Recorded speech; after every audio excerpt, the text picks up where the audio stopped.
is speaking in tongues the only gift of the Holy Spirit?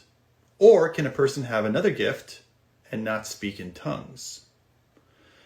Okay, so yeah, speaking in tongues is not the only gift of the Holy Spirit. In fact, if you turn to 1 Corinthians 12, what you'll see is that there is, where the gift of tongues is mentioned, it's mentioned amongst a whole bunch of other spiritual gifts, knowledge and wisdom and faith and prophecy and healing and tongues and interpretation of tongues and so on and so forth.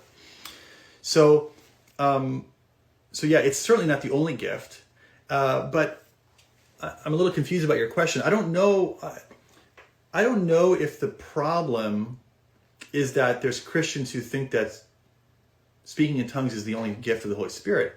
I think the problem that I see is that there's some Christians who believe that speaking in tongues is the only sign or evidence of the indwelling of the Holy Spirit.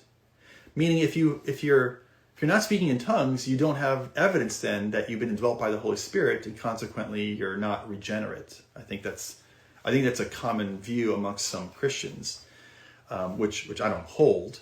Again, I think that you can have other gifts of the Holy Spirit and not speak in tongues, right? I mean, I don't speak in tongues. When I was in college, I attended a Pentecostal church. I was open to speaking in tongues, but I never did.